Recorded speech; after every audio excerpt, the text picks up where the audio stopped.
of the teams that are at the crossroads at 6-6.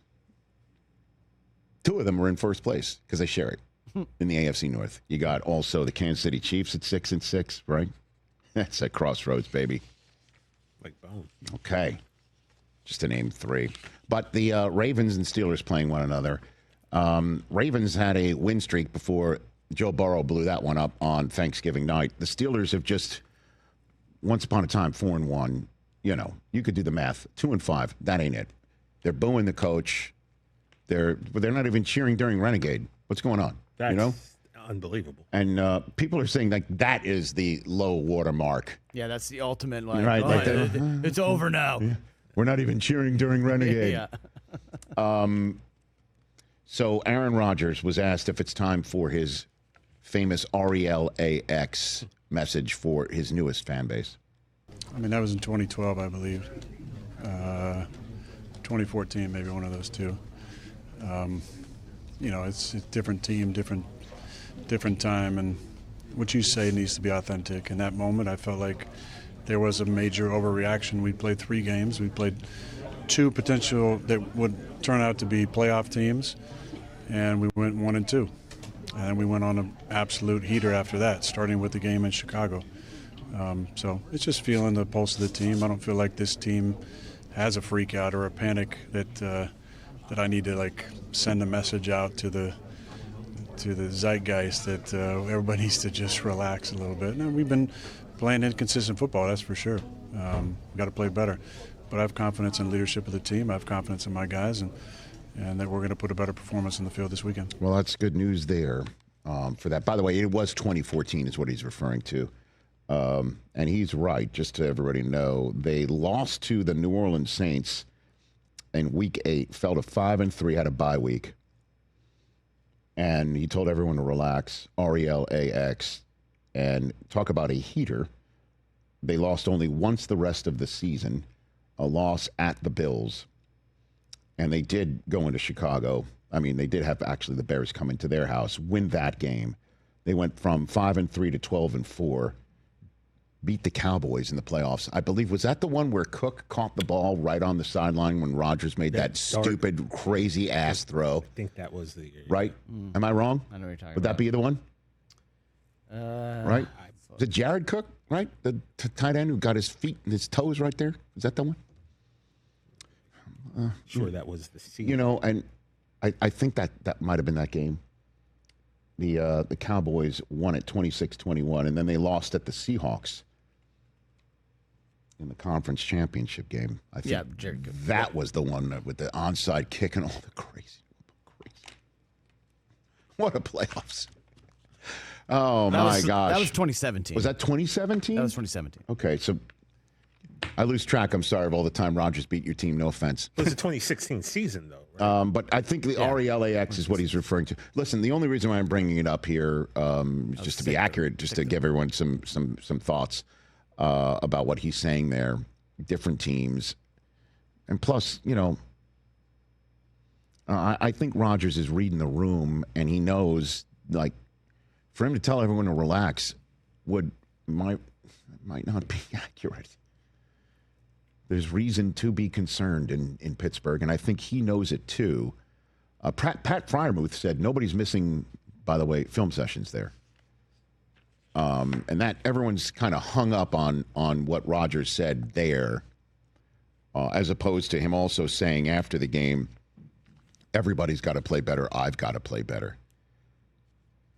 But the RELAX of the situation is removing what it's looked like, 5 losses in 7 games, and removing, again, their issues on offense in terms of the playmakers. I hammered this point the other day and repeating it here. It's not great when, you know, Tony Romo is saying during the broadcast that some 300-pound tight end is their difference maker on offense when they've got a $30 million receiver they've acquired in DK Metcalf and a running back room that,